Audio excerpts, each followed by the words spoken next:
bonjour à tous, ravi d'être là à Sciences Po. Dans le cadre de cette conférence annuelle Digital Sovereignty and Geopolitical Crisis, souveraineté digitale et crise géopolitique en français, organisée par la chaire Digital Governance Sovereignty, avec nous Florence Guézel de la chaire. Et on est donc dans ce deuxième panel de la journée, où on va évoquer les questions de souveraineté numérique en Russie à l'heure de la guerre en Ukraine, et donc à une heure forte et importante et périlleuse pour la Russie évidemment, où on va justement essayer de voir un petit peu tous ces concepts de souveraineté numérique tels qu'appliqués, développés et dans les textes et dans leur réalité sur le terrain, puisqu'on a là avec nous des spécialistes qui non seulement sont capables de parler des principes, mais aussi de parler de leur application réelle sur le terrain, de voir précisément si cette souveraineté numérique, eh bien, elle tient, alors que la Russie elle-même est engagée dans une guerre d'agression contre l'Ukraine. Alors avec nous, pour discuter de ce sujet extrêmement, on va dire passionnant, justement parce qu'il y a une guerre active en ce moment. D'abord Julien Nossetti, qui est chercheur associé au Centre Russie NEI et au programme géopolitique des technologies de l'Institut français des relations internationales, l'IFRI, et qui est également enseignant-chercheur en relations internationales et aux études stratégiques aux écoles de Saint-Cyr-Côte-Quidan, avec des domaines d'expertise sur la Russie, le Moyen-Orient, l'Internet en Russie, on va y aller, et la diplomatie du numérique, on sera en plein dedans, effectivement. Également avec nous, Ksenia Ermoshina, j'espère que je le prononce correctement, ça va pour l'instant, sinon je vais me faire gronder, qui est docteur en socio-économie de l'innovation et chargée de recherche au Centre Internet et Société du CNRS, et qui a soutenu une thèse au Centre de sociologie de l'innovation à l'École nationale supérieure des mines de Paris sur des questions qui sont reliées aux choses que l'on va évoquer aujourd'hui. Également avec nous, Marie-Gabrielle Bertrand, qui est doctorante en géopolitique au centre GEOD, géopolitique de la datasphère, et à l'Institut français de géopolitique, l'IFG, qui est rattaché à l'Université Paris 8, avec des recherches qui portent sur les enjeux du développement logiciel en Russie et sur les relations entre ces différents acteurs. Et puis enfin avec nous, Nicolas Mazzucchi, qui est directeur de recherche au Centre d'études stratégiques de la Marine, conseiller scientifique de Futurisme International et géoéconomiste spécialiste des questions énergétiques, et qui est aussi docteur en géographie économique, professeur de relations internationales au sein de l'enseignement militaire supérieur spécialisé technique et intervenant à Sciences Po et à Polytechnique. Ça tombe bien, on est à Sciences Po. Alors justement, on va évoquer ces questions. On a, je crois, autour presque 1h30, 1h45 même, donc on est très riche en temps, pour à la fois bien écouter ce que vont nous dire nos experts, et puis après ouvrir le débat, poser les questions pour les 20-30 minutes qui resteront, avec peut-être une première ouverture avec Julien Nossetti, qui nous parlera des questions générales de souveraineté sur la Russie, la manière dont cette souveraineté numérique est pensée en Russie, et puis après, en prenant directement le plan de table que nous avons ici, Ksenia Ermoshina, où là on va descendre un petit peu sur la réalité du point de vue des FAI, puis avec Marie-Gabrielle Bertrand pour descendre là sur la question des logiciels et de la gestion des données, et puis avec Nicolas, où on va traiter des questions tout simplement générales cyber, des actions cyber-informationnelles, et puis se poser la question de qu'est-ce qui a bien pu se passer et à quel point cette souveraineté, elle a été défendue ou pas, et de voir d'ailleurs le rapport intéressant avec ce qui se passe du côté de l'Ukraine peut-être. Alors pour démarrer, Julien, la parole est à vous. Merci beaucoup. Donc j'ai le plaisir d'entamer une discussion sur cette thématique tout à fait passionnante. Vous m'excusez par avance de ma voix qui n'est pas idéale aujourd'hui, qui a été très sollicitée. Donc je vais essayer de faire au mieux pour que tout ceci soit intelligible. Peut-être que ce micro marche beaucoup mieux. En effet, ça va aider. Donc je vais essayer de vous retracer un petit peu l'approche et la mise en pratique de cette souveraineté numérique telle qu'elle a été pensée entre guillemets par les autorités russes depuis une petite vingtaine d'années. Alors je ne prétends pas être exhaustif en la matière parce qu'il y aurait beaucoup de choses à dire. Donc je vais procéder par petits sauts, hein, si vous voulez, au travers de ces 2 dernières décennies, avec, je promets, hein, de ne pas trop me pencher sur cette fameuse loi sur l'internet souverain de 2019. Ce que Xenia, je pense, tu seras amené à évoquer dans les détails. Et pour commencer le sujet, on a assez rarement tendance à relier cet enjeu de la souveraineté numérique en Russie à la personnalité de Medvedev, de Dmitri Medvedev. On l'a évoqué ce matin en ouverture, et c'est vrai que l'ancien Premier ministre n'a pas forcément l'image d'un ardent défenseur de cette souveraineté numérique. Or, il se trouve que depuis le printemps, depuis le mois d'avril, il a été nommé par Poutine comme responsable de la nouvelle commission sur la souveraineté technologique de la Russie, avec pour objectif d'aller créer un Internet russe, je cite, qui soit indépendant. Donc rien que la formulation pose des questions tout à fait évidentes, et son mandat impose aussi d'aller accélérer la politique de substitution aux importations, notamment dans le secteur des composants critiques. Donc là, les semi-conducteurs, les fameux semi-conducteurs qui sont devenus l'alpha et l'oméga sans doute de ces enjeux de souveraineté technologique bien au-delà de la Russie.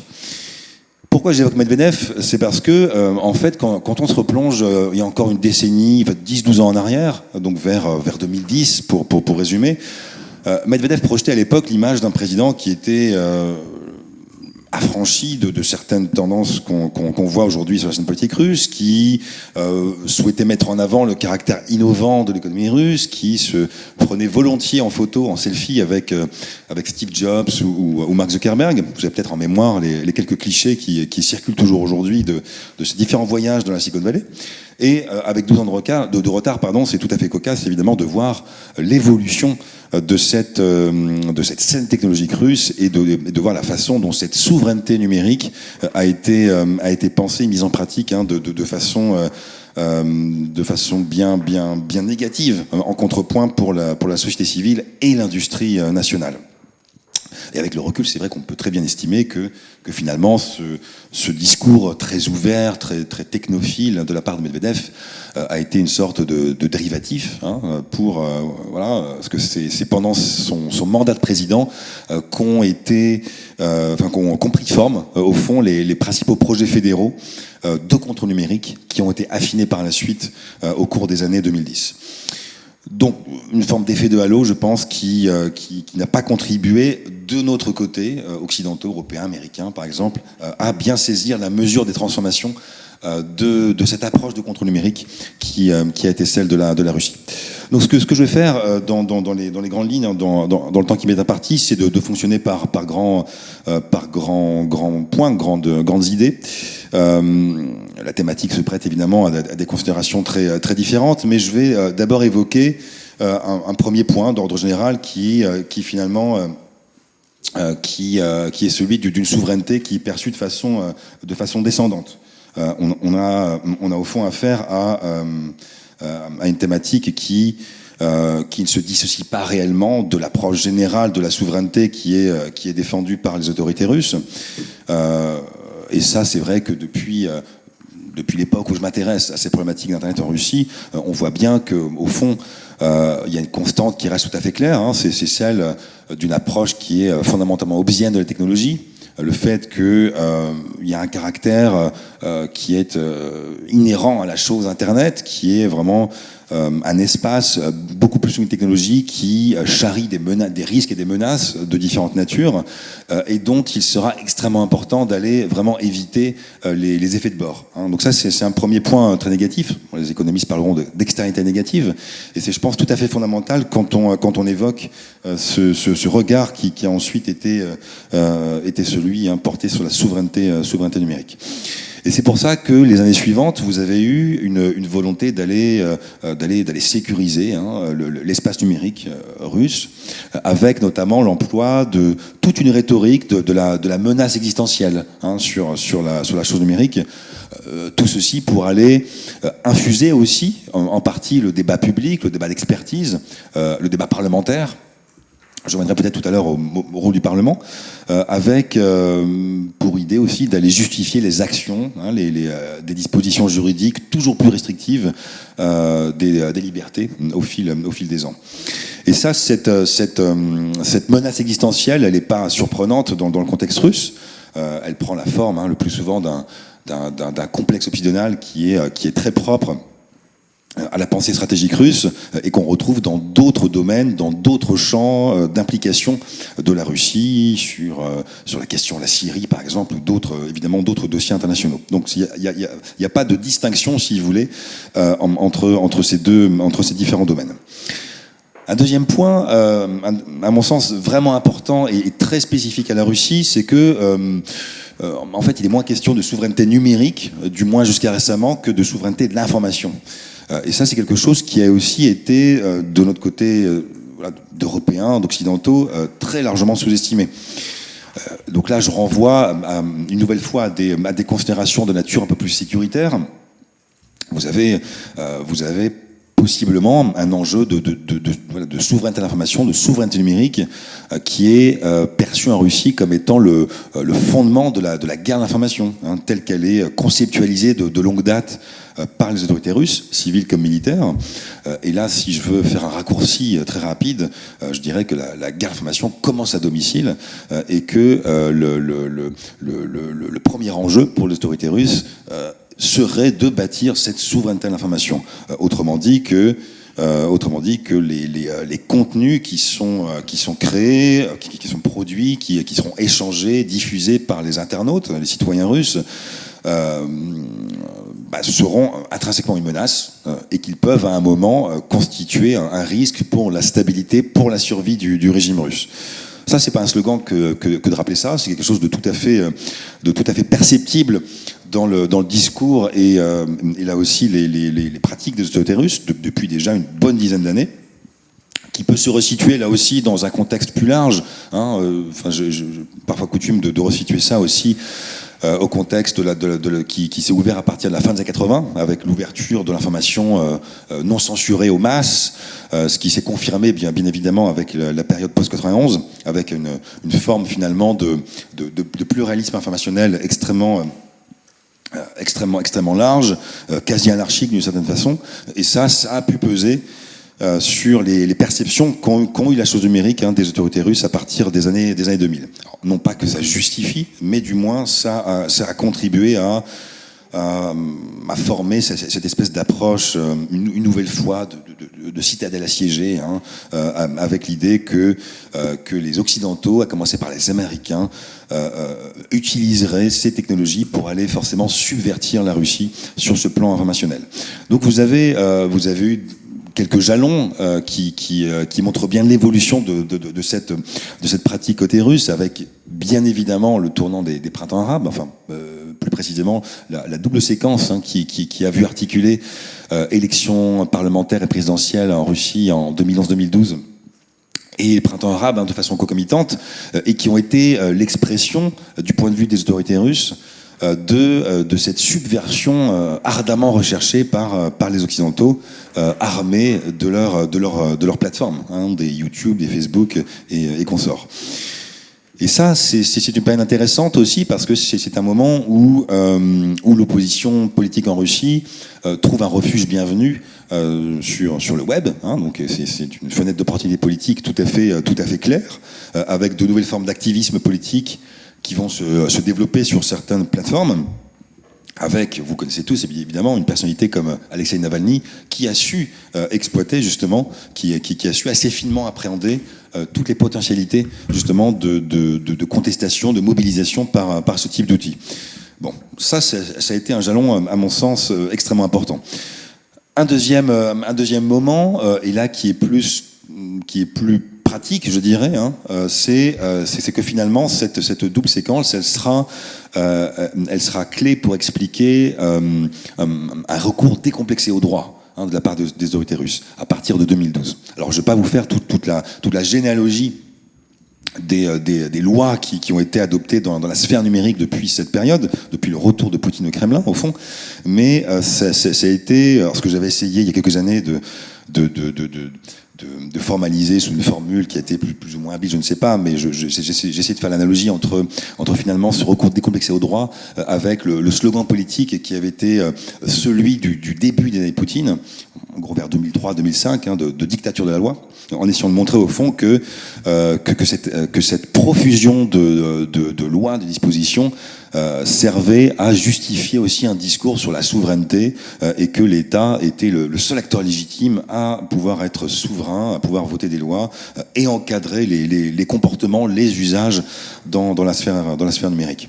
Bon, alors je ne vais pas vous rappeler évidemment toutes ces dispositions qui ont pris différentes justifications. Vous avez eu au fond tout l'arsenal des justifications que les États peuvent avoir en la matière pour essayer de pousser quelques lois. Hein. Ça a été la question de l'apologie de la pédopornographie, la question de la lutte antiterroriste, etc., qui ont la lutte contre le spam, etc., qui ont à chaque fois servi de motif pour aller renforcer officiellement cette souveraineté à l'information, cette souveraineté technologique et en contrepoint évidemment servir à renforcer le contrôle des autorités sur la sphère numérique. Alors je ne sais pas combien de temps il me reste. Encore 5 à 10 minutes. 5 à 10 minutes, d'accord. Alors c'est vrai que vous avez évidemment un domaine qui a été assez emblématique justement de cette ambition de souveraineté numérique. Ça a été celui de la politique des données, où vous avez eu un agenda là aussi extrêmement à la fois ambitieux et en même temps très clair sur les intentions très politiques des autorités russes. Ça a pris forme là aussi après le précédent de l'affaire Snowden à partir de 2013, qui a servi pour la Russie comme pour d'autres États à mettre en place différentes dispositions qui servent à justifier une forme de souveraineté sur l'espace numérique. Et je dis bien d'autres États parce que, évidemment, ce n'est pas que la Russie qui a pris appui sur ce prétexte, Snowden, pour essayer d'imposer ses propres vues en la matière. Mais ça a été un tournant là aussi parce que vous avez eu différents projets. Alors c'est vrai que un des plus connus, c'est celui qui a donné lieu à ce qu'on a appelé les lois Yarovaya à partir de 2016, du nom de la députée qui a permis d'adopter ce paquet législatif, là aussi se fondant essentiellement sur la lutte contre le terrorisme. On était en plein 2015-2016. On était en plein dans un contexte où il s'agissait de lutter contre Daesh, donc de trouver des raisons là aussi d'aller contrecarrer les différentes façons dont ce mouvement terroriste essayait de recruter et de diffuser sa propagande sur les réseaux sociaux. Donc il y a une forme d'instrumentalisation là aussi tout à fait claire pour afficher cette souveraineté dans le champ numérique. Alors vous avez depuis, et puis je vais être rapide dessus, vous avez, et c'est pas propre à la Russie également, vous avez une extension du champ numérique bien au-delà de la seule sphère numérique qui concerne l'IA, qui concerne la 5G. Et là, ce sont deux domaines là aussi sur lesquels la Russie a essayé d'invoquer une forme de souveraineté. Donc là, on bascule bien logiquement d'une souveraineté d'information à une souveraineté qui est beaucoup plus technologique et qui prend appui sur deux grandes tendances. La première, je l'ai rappelé, c'est cette espèce de complexe optionnel qui verra chaque initiative américaine en particulier comme un pavé jeté dans le précaré russe pour essayer de contrer la Russie. Et le deuxième, il est important aussi parce qu'il renvoie à tout un pan qui est très important dans cette souveraineté numérique. C'est celui qui a pris forme dans l'après 2014, donc le moment où l'Union européenne, les États-Unis et le Japon, à l'époque, ont pris des sanctions contre la Russie.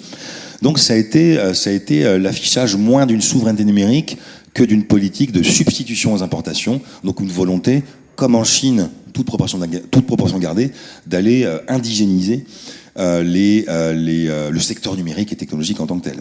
Et ça, c'est important parce que ça a permis aussi aux autorités russes de moins se voir accoler justement des motifs politiques pour aller renforcer leur contrôle sur la sphère technologique dans sa totalité. Donc c'était une sorte de nécessité perçue en réponse au comportement, aux actions des puissances occidentales. Alors, je pourrais évidemment détailler les implications de cette politique de substitution aux importations. Elle n'a pas forcément donné ses fruits dans le secteur technologique en Russie, en raison différentes choses, hein, à la fois par des pratiques de corruption extrêmement étendues aux quatre coins du pays dans cette industrie, par le fait aussi de différentes lois. Alors là, on arriverait bientôt justement à ce contexte de la loi sur la souveraineté numérique de 2019, où en fait les opérateurs, les acteurs de l'industrie numérique ont été très fortement contraints pour aller justement, comment dirais-je, bâtir des data centers, pour aller relocaliser les données des citoyens russes dans des serveurs basés en Russie, et pour aller au fond payer tous les coûts relatifs à cette ambition de souveraineté numérique.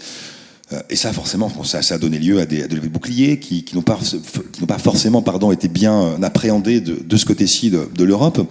Et ça renvoie peut-être à une lecture qu'on peut avoir parfois, hein, d'une sorte de bloc un peu monolithique en Russie sur ce secteur technologique. Mais vous avez eu des critiques extrêmement vives qui ont été formulées à leurs dépens, bien malheureusement, par les Yandex et autres opérateurs qui, bien logiquement, ne souhaitait pas forcément se voir répercuter les coûts de ses ambitions politiques et démesurées. Je finirai par un point qui me semble aussi important, c'est que quand on parle de souveraineté numérique, on a essentiellement en tête une approche défensive, c'est-à-dire de construire finalement différentes briques qui permettront une sorte d'étanchéité numérique en interne. Sauf que côté russe, vous avez aussi une souveraineté qui se projette à l'extérieur des frontières. C'est-à-dire qu'il y a aussi l'idée derrière ça d'un modèle. C'est au fond un enjeu de politique étrangère, hein, donc un modèle alors, qui est projeté de façon bien plus discrète, avec bien moins de réussite que ça n'est le cas avec la Chine, par exemple, hein, qui a pour le coup un modèle de gouvernance tout à fait clair, identifié, et qui rencontre un certain écho dans quantité de régions du monde.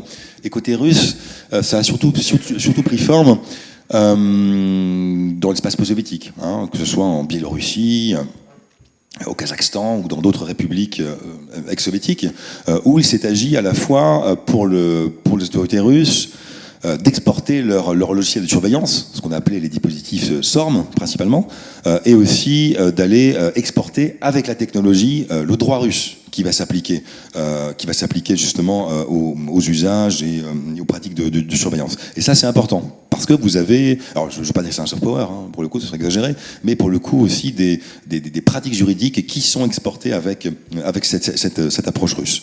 Alors, le périmètre d'utilisation est assez réduit, j'évoquais l'espace post-soviétique, mais il y a eu quelques tentatives aussi d'aller au-delà, notamment ces dernières années au Vietnam, en Éthiopie, etc.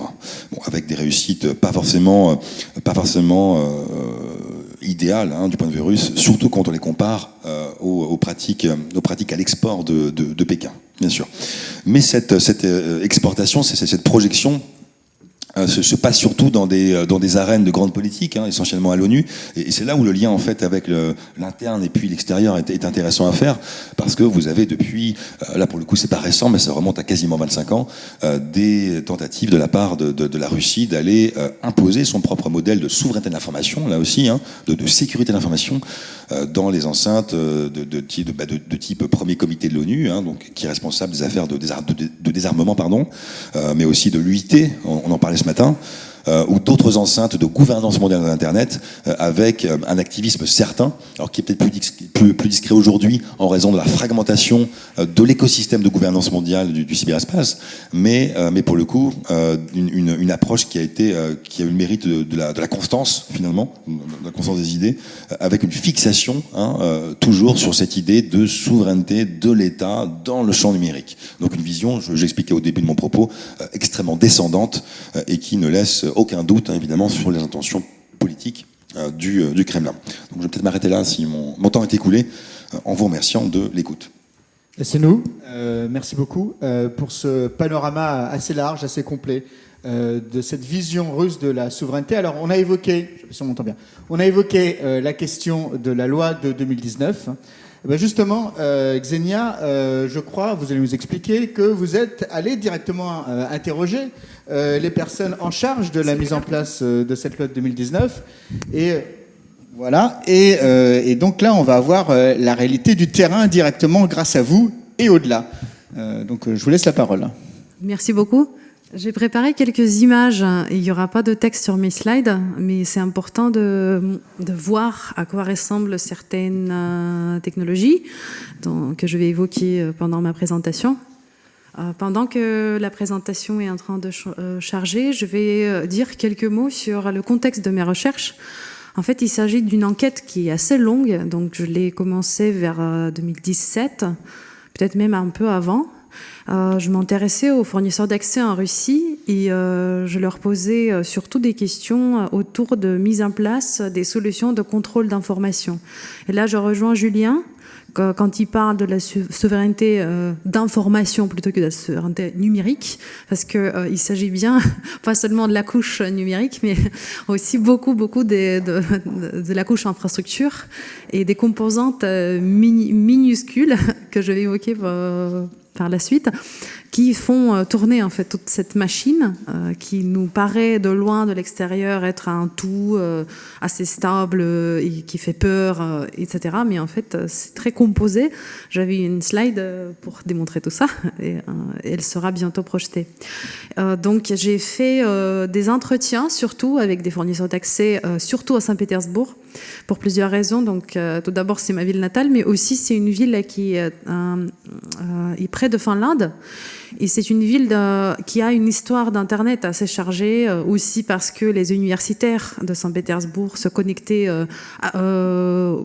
par la première fois par mail aux universitaires de Helsinki. Et donc c'était un grand moment. Et les communautés des FAI que j'ai pu approcher sont très différentes de ce que j'ai pu voir ailleurs, dans d'autres villes de Russie. Mais j'ai pu aussi interviewer, bien sûr, des FAI de Novosibirsk, parce que c'est une grande ville scientifique, aussi bien sûr autour de Yekaterinbourg, donc toute la région des villes scientifiques. Puis Moscou, bien sûr, et les plus petites villes autour de Moscou, parce que ce qui m'intéressait, c'est de comparer les petits, les moyens FAI, quelques gros FAI, mais c'est assez compliqué d'obtenir l'accord pour entretien. Je vous parle de méthodologie parce que c'est important. Je suis consciente du fait que mon enquête elle a des limites. Parce que ceux qui acceptent de me parler à moi, étant chercheuse dans une institution française, sont déjà biaisés, en quelque sorte. Ils font partie des associations des FAI, ils prennent position par rapport au Roskomnadzor, donc cette institution qui contrôle Internet en Russie. On ne peut pas dire qu'ils sont neutres. Ils sont bien conscients de ce qui se passe sur Internet. Ils parlent de façon critique. Par rapport au processus que j'ai pu observer. Donc, je vous propose juste de prendre avec des pincettes quelques découvertes que j'ai pu faire. Mais je pense que c'est sincère de vous prévenir du fait qu'il y a un petit biais.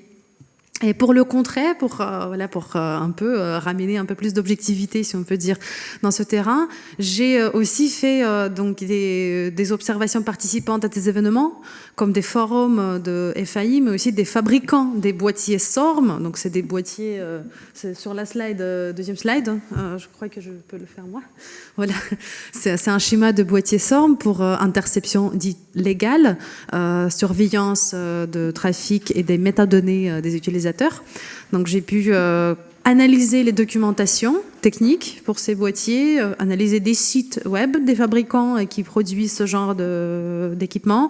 J'ai analysé aussi des achats publics pour voir combien ça coûte d'installer un boîtier SORM. Quand on est un petit FAI, c'est autour d'1 million, parfois 10 millions de roubles, donc c'est considérable pour des petits FAI.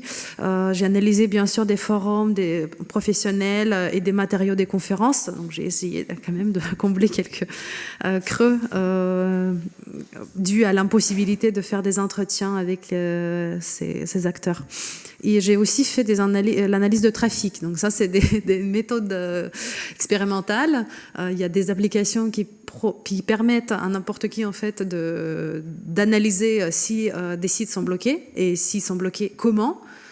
Et en faisant ça, j'ai pu constater ou pas qu'il y a une censure plus forte ou moins forte dans certaines régions de la Russie, mais aussi dans des régions occupées d'Ukraine, comme la Crimée. Donc j'ai fait une enquête sur la Crimée pour montrer que la Russie avait utilisé cet espace pour un peu comme une sorte de laboratoire de contrôle d'information pour tester certaines choses, certaines pratiques, certaines technologies.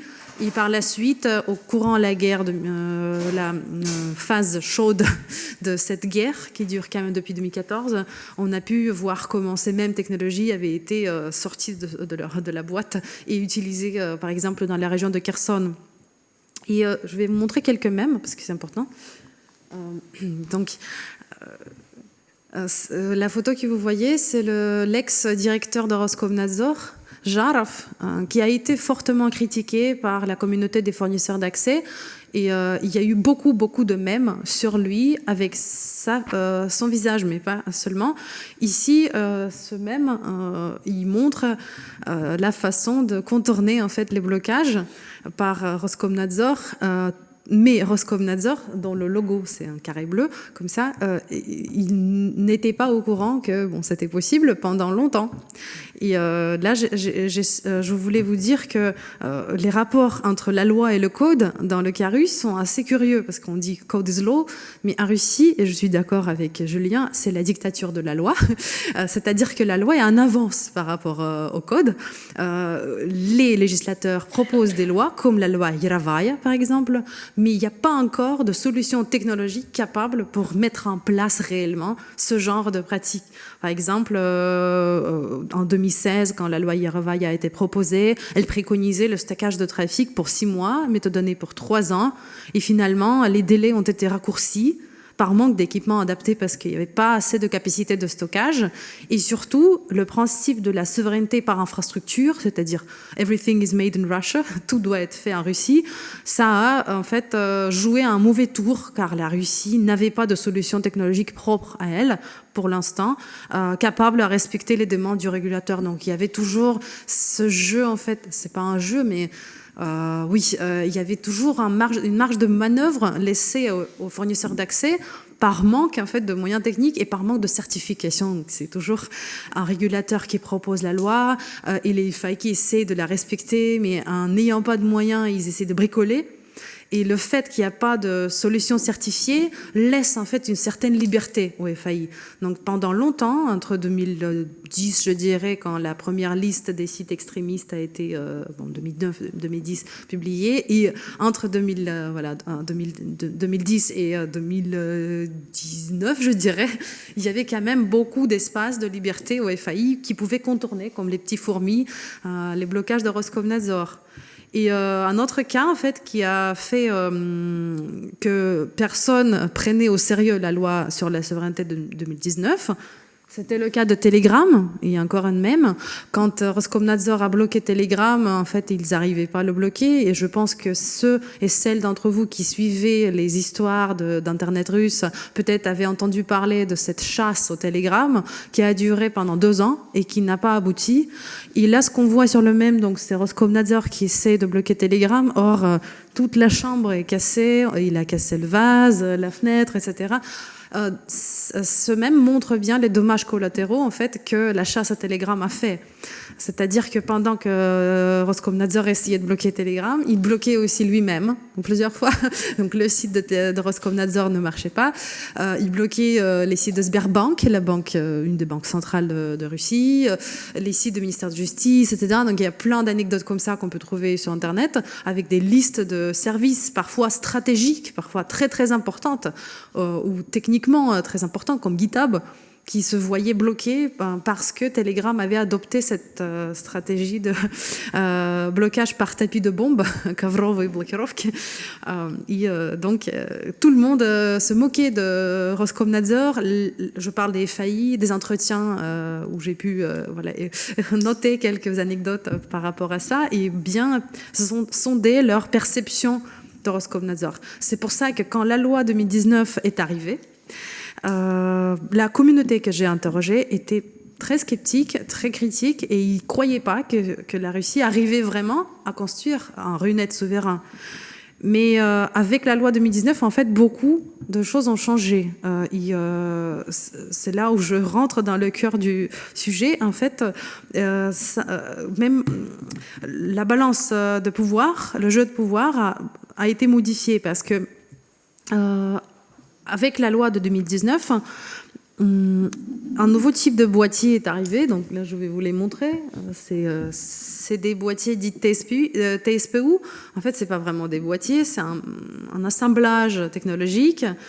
Et il y a une partie logicielle c'est-à-dire elle est installée sur les serveurs du FAI et puis elle est contrôlée en fait de l'extérieur.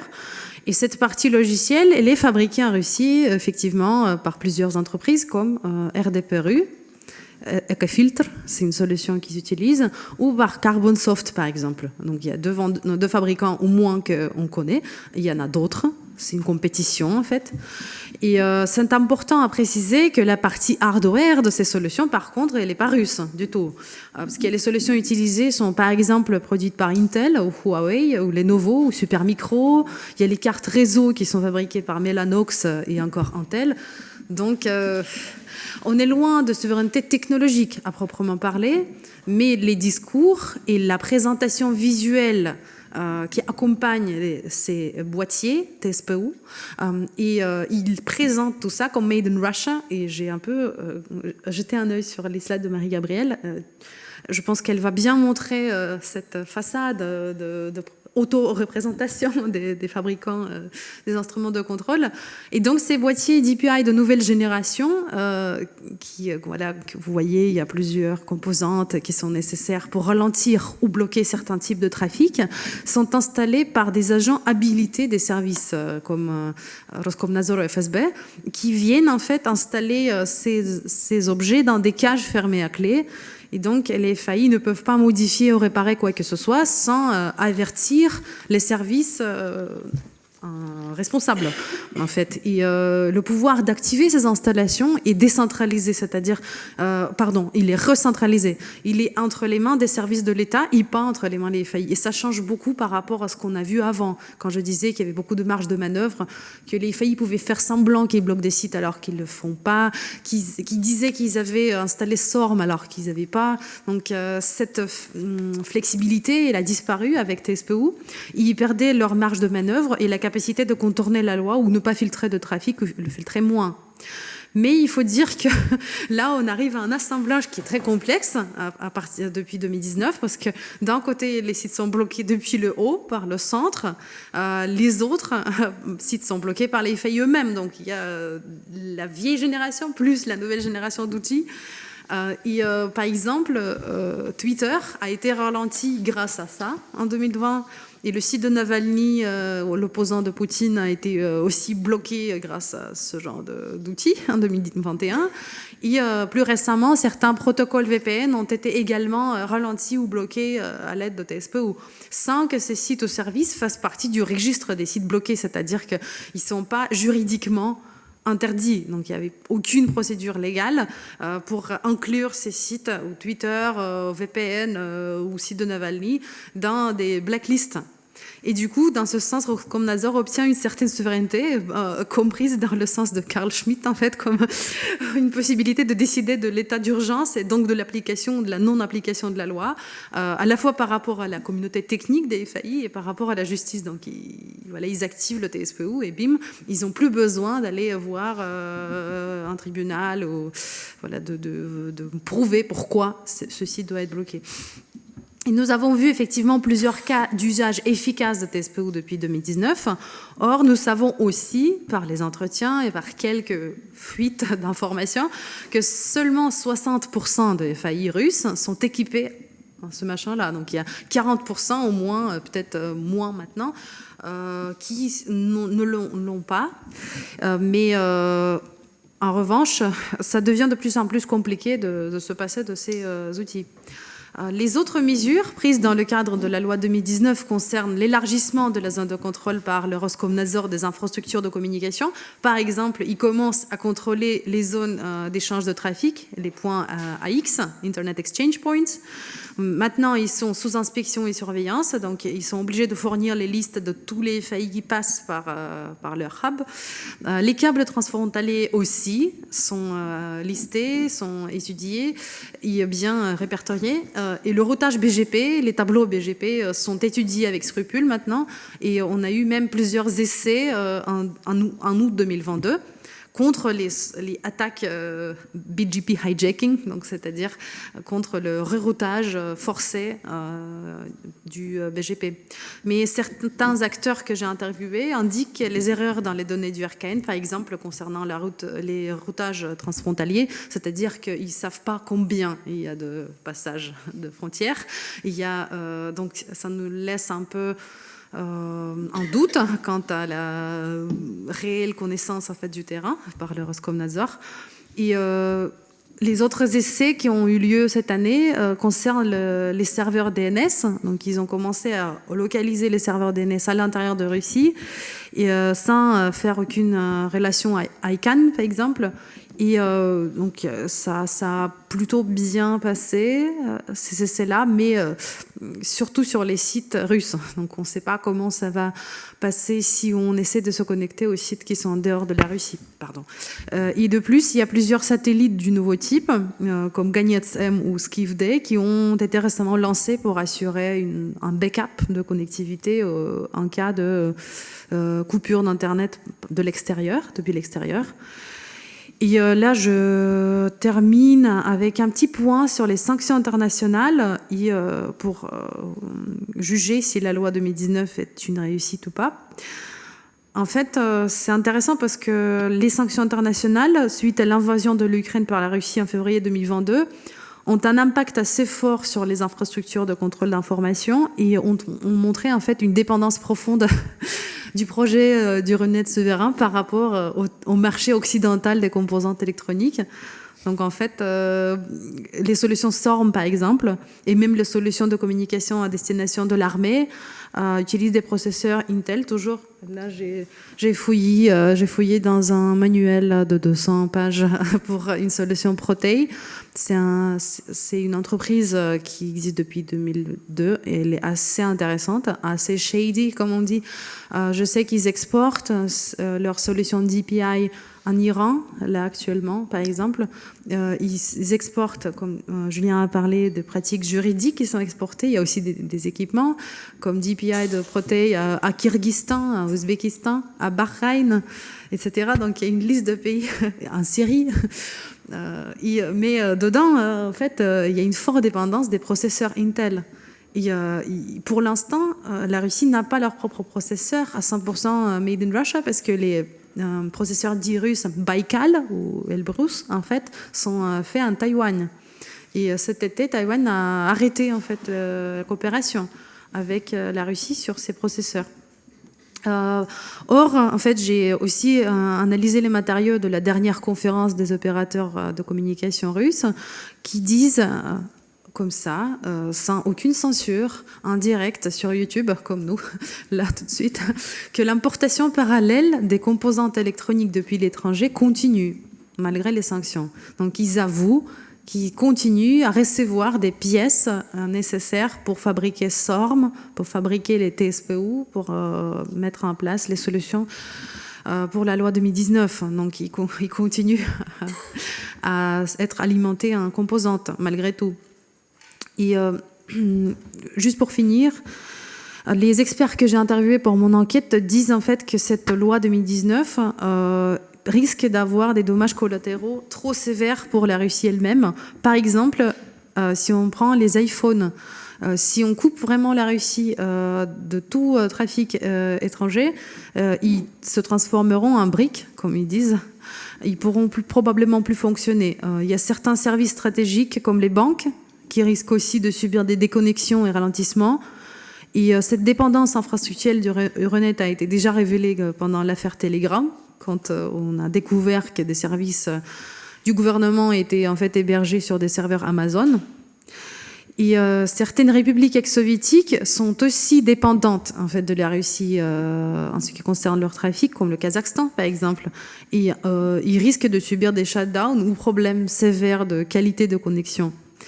Et donc, un des derniers bastions qui protège encore le Runet de déconnexion globale, c'est le centre de certification, donc celui qui délivre et vérifie les certificats TLS.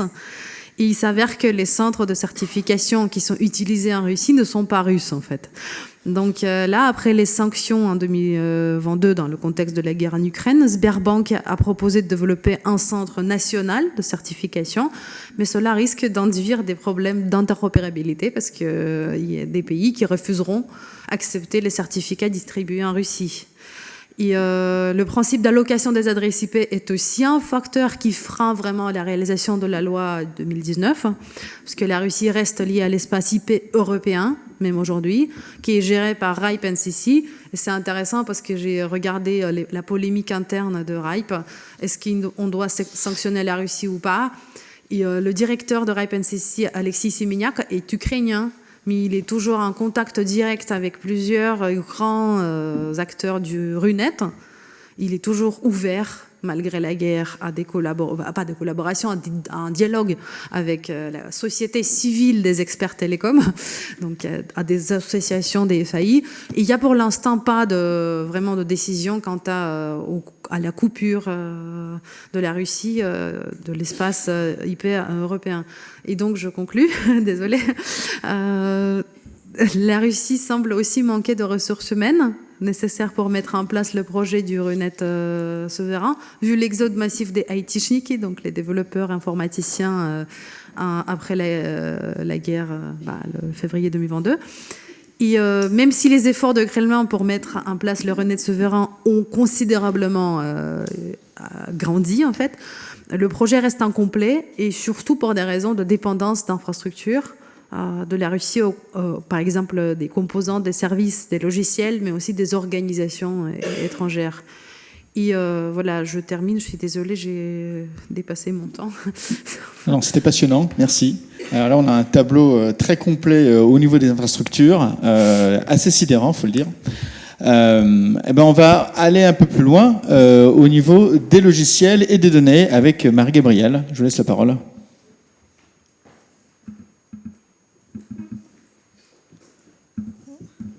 En attendant que tout se mette en place. Ah, oui.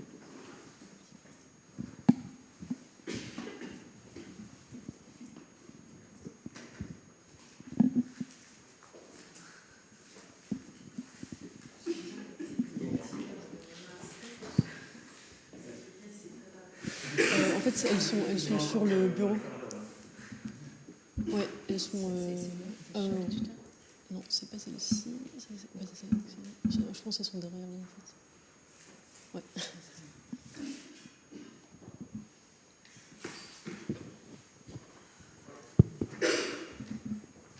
Alors.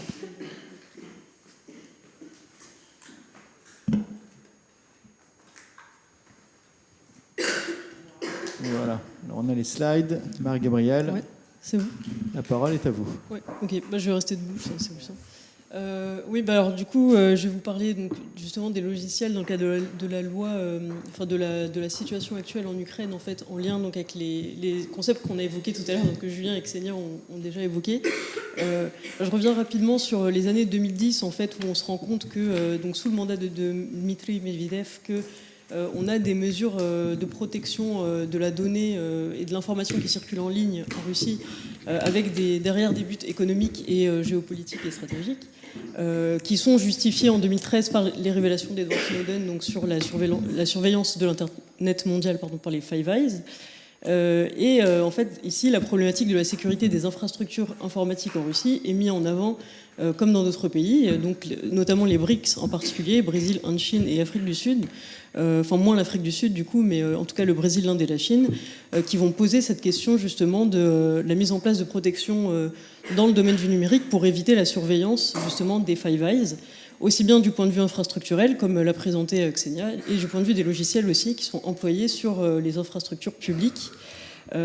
Et ça se traduit notamment aussi en Russie par une limitation des investissements étrangers dans les entreprises du numérique. En fait, ces limitations existent déjà depuis les années 2010, mais on peut noter qu'en octobre 2019, on a eu un nouveau projet de loi sur le plafonnement des investissements dans les grandes entreprises du numérique russe, du coup, en particulier les entreprises stratégiques telles que Yandex, à hauteur de 20%. Et ici, c'est quand même un taux extrêmement élevé. Évidemment, les récents événements en lien avec l'Ukraine, du coup, ont permis à la loi de passer, avec toujours quand même une discussion pour les grandes entreprises numériques qui refusent, pour lesquelles il est difficile, lorsqu'elles sont sur le marché international, c'est le cas notamment de Yandex, d'accepter des plafonnements des investissements du coup étrangers. Donc dans ce cadre, en fait, on a l'émergence de l'idée d'un numérique russe souverain qui repose donc sur ce concept de souveraineté numérique, donc цифровой суверенитет, que Ksenia a évoqué. Ici, donc, l'objet de ce concept, c'est que, ou plutôt, ce concept repose sur l'idée que l'emploi de solutions informatiques produites en Russie par des acteurs qui vont être considérés comme de confiance parce qu'ils sont russes, en fait, doit primer et même devenu donc nécessaire, comme le disait Julien tout à l'heure, contre les risques de sécurité qui vont être posés par la présence supposée ou potentielle de portes dérobées, donc de backdoors, dans les logiciels étrangers qui sont employés sur le territoire. C'est ce qu'on peut voir ici, les slides que tu as vus, je pense, tout à l'heure, avec la mise en place d'un décret fédéral, donc 2299R, pour obliger en fait les infrastructures publiques et les institutions publiques à utiliser des logiciels qu'on va appeler libres ou open source, donc au minimum open source, c'est-à-dire des logiciels dont le code source va être disponible en ligne en fait et lisible en ligne, donc disponible à la lecture pour n'importe quel internaute. Ou des logiciels libres, donc dont les licences en fait permettent de. Ah oui. Bon, ok. Je sais peut-être qu'on peut la décaler. En fait. Je sais pas qui a cette barre. Ouais. Peut-être la. Ouais. Je pense.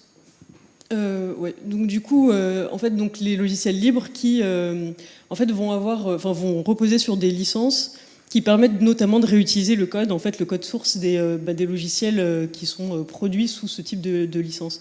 Et donc là, ici, l'idée, c'est de favoriser les logiciels qui sont faits en Russie sur les infrastructures publiques. Donc on le voit à droite, en fait, sur la slide, vous avez justement un logo fait en Russie pour les programmes informatiques. Et à gauche, vous avez une sorte de diplôme, en fait, de licence, de diplôme qui a été délivré à un acteur qui est considéré comme ayant contribué aux faits en Russie, ici dans le domaine des communications radio, en fait. Mais en numérique, du coup. Numérique dans le domaine radio. Mais du coup, ça passe plus. Bon,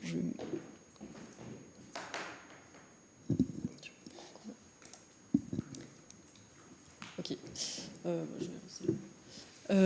Donc, vous avez ensuite donc, la mise en place de mesures de contrôle de circulation des données, dont a parlé Ksenia, qui est spécialiste du sujet, justement, et donc je vous renvoie à ses travaux, et je vais en reparler plus tard. Mais avec la mise en place de la fameuse loi sur l'Internet souverain, ou le RUNET souverain, qui est en fait un amendement à la loi 90 FZ, enfin fédérale, donc loi fédérale 90, qui est une loi sur la protection des données, en fait. Et ici, donc, cet amendement, qui a été promulgué en 2019, et qui est entré en vigueur en novembre 2019, est venu signer la mise en place, enfin la volonté en tout cas de mettre en place un réseau russe indépendant à partir des infrastructures existantes. Donc d'abord pour protéger, suivant le discours qui est donné par le gouvernement, protéger d'abord les données qui sont produites par les sites et les internautes russes des moyens de collecte, donc des Five Eyes, renforcer donc la résilience du réseau russe face à d'éventuelles attaques qui pourraient nuire à son fonctionnement, ou le couper du reste de l'Internet mondial. Ici, en fait, le gouvernement russe en fait, craignait des cyberattaques massives qui auraient été mises en œuvre par les États-Unis et qui auraient fait tomber le réseau russe. En fait. Ici, je vais en reparler parce que ça nous renvoie un peu aux pratiques de déni de services distribués qu'on voit actuellement dans le cadre de la guerre en Ukraine. Ou couper le reste de l'Internet mondial. Ici, c'était une crainte que les autorités russes avaient, en sachant que avant 2013, donc, et l'adoption de l'accord de Montevideo sur la coopération pour l'Internet mondial. Avant 2013 et donc l'adoption de cet accord, on avait une majorité en fait des entités qui étaient à la gestion en fait gestionnaire des principaux serveurs racines de l'Internet, donc ce qu'on appelle les root servers de l'Internet mondial. Qui étaient effectivement basés aux États-Unis, en dehors de trois entités, dont une qui était basée au Japon, une autre qui était basée aux Pays-Bas, et qui est toujours d'ailleurs, qui sont toujours, et une troisième qui est basée en Norvège. Donc ici, c'était une crainte des autorités russes que ces pays se concertent en fait pour couper la Russie du reste de l'Internet mondial, ce qui est en fait techniquement impossible, et Ksenia l'a expliqué tout à l'heure en parlant du protocole BGP, puisque ce protocole utilise un système qu'on appelle Anycast, en fait, qui va simplement redistribuer la donnée vers les principaux serveurs de l'Internet mondial en fonction de leur proximité, de manière à ce que la donnée circule le plus vite possible, donc, et en fonction de leur capacité à traiter la donnée. Donc si ces serveurs sont proches et capables de traiter la donnée va automatiquement être renvoyée vers ces serveurs. Donc ici, on n'a pas de possibilité de la détourner ou de couper théoriquement en dehors de ce que dont Ksenia parlait tout à l'heure, les attaques type BGP hijack, donc du reroutage de données forcé par des FAI justement qui mettent en œuvre le protocole BGP. Et donc le troisième objectif ici, c'était le renforcement du contrôle sur le transit des données, justement ce dont a parlé Ksenia, donc pour contrôler leur routage, c'est-à-dire la manière dont elles sont distribuées sur le réseau. Et donc ici, je vous renvoie à ces travaux, donc comme vous avez pu le voir, qui sont extrêmement précis, et aussi à contrôler le contenu de ces paquets de données qui circulent sur le réseau, donc à l'aide des technologies SORM et DPI, dont a parlé Ksenia. Et DPI, donc ici, c'est pour Deep Packet Inspection, et en fait, ce sont des logiciels qui sont utilisés dans des appareils de contrôle de la donnée, donc ici, soit les boîtiers, soit les TSPU dont a parlé Ksenia, et qui permettent justement de filtrer les paquets de données de manière à contrôler donc ce qu'ils contiennent en fait, et à pouvoir les bloquer en fonction du choix de le faire ou non, en fonction de ce qu'ils peuvent contenir ou non. Donc du point de vue de ces producteurs de logiciels, dont l'un des producteurs principaux est le groupe Citadel. Alors pour la technologie SORM du coup et DPI, on a des acteurs qui vont commercialiser ces solutions de sécurité qui devaient bénéficier de cette réorganisation.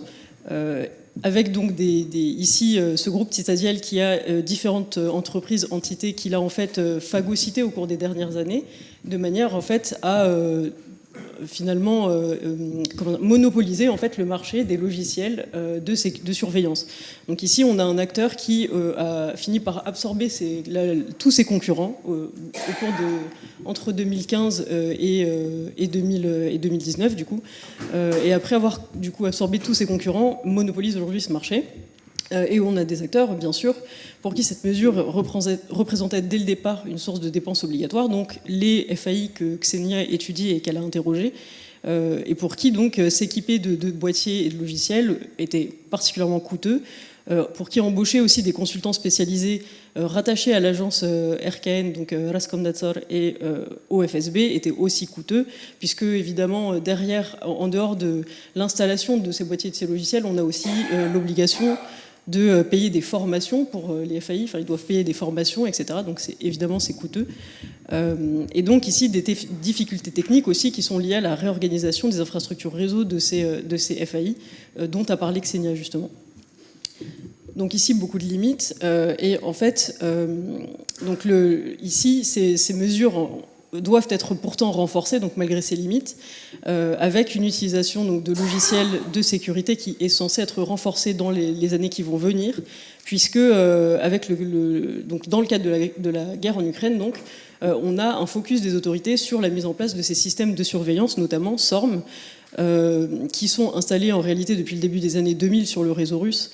Et on peut même aller remonter jusqu'aux années 90 pour le réseau téléphonique, puisqu'il faut savoir que le réseau SORM numérique est en fait le descendant du système de surveillance téléphonique russe qui est utilisé par le FSB depuis les années 90 au moins.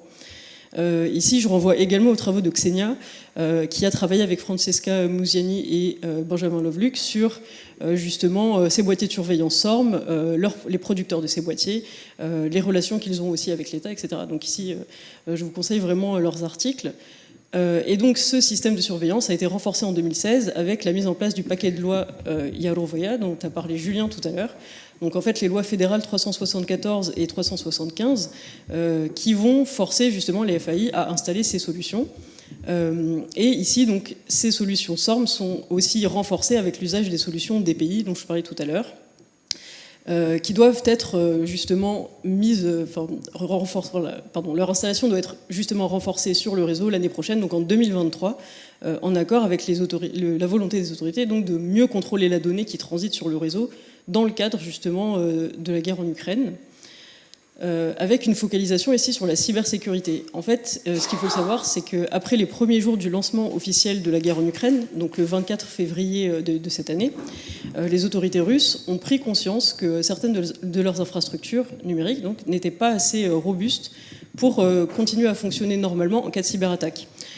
Ici, on a un bon exemple avec le site du Kremlin face au site du ministère de la Défense russe, puisque le site web du ministère de la Défense russe était protégé par des méthodes et des solutions qu'on appelle de geofencing, donc de géorepérage, qui vont permettre en fait de bloquer des adresses IP qui sont attribuées à des fournisseurs d'accès qui sont installés dans tel ou tel pays. Donc si on repère une IP qui est rattachée d'une manière ou d'une autre à la France, par exemple, et qu'on choisit de bloquer donc les internautes français, en fait, on peut le faire en bloquant leurs IP. Enfin, du coup, les requêtes de leurs IP vers les serveurs qui hébergent le site ici du ministère de la Défense. Je vais vous montrer un schéma, une image qui le montre.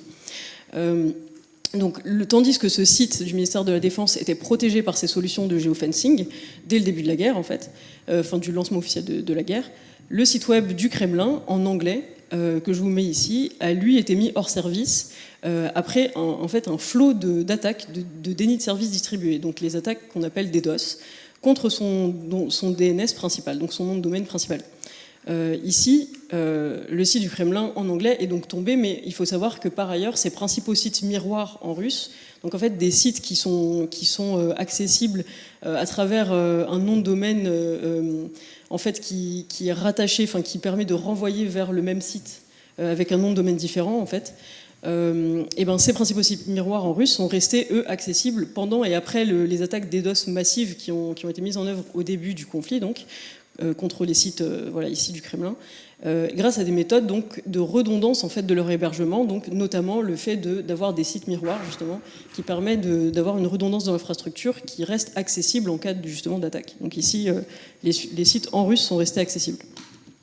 Ici, vous avez justement une image du site qui a été créé par le groupe Anonymous pour répertorier les sites qui étaient pour eux à viser en fait en Russie, donc qu'il conseillait les internautes d'attaquer pour les faire tomber, donc justement sous l'envoi de requêtes massives, ici donc pour réaliser des attaques de déni de service distribuées. Cette liste, en fait, sur cette liste, vous voyez que le site du Kremlin en anglais, justement, au moment où j'ai pris cette capture, était déjà pratiquement tombé, en fait. Il était en phase de tomber, puisqu'il était à 39% d'être inaccessible, en fait, d'être mis hors ligne. On a ici ce risque des attaques DDoS qui incite donc à mettre ces solutions. Et ici, je vous mets donc l'image dont je vous parlais tout à l'heure, notamment la solution de geofencing ici du ministère de la Défense russe, que vous pouvez voir à l'œuvre en fait, avec notamment une requête qui a été envoyée vers le site par un internaute, en fait une personne qui est présente sur Twitter, Jim Salter, qui est un spécialiste en cybersécurité, qui a envoyé une requête vers le site du ministère de la Défense. Ici, vous voyez en fait la première ligne de code, si je puis dire, en fait, c'est l'envoi de la requête de wget.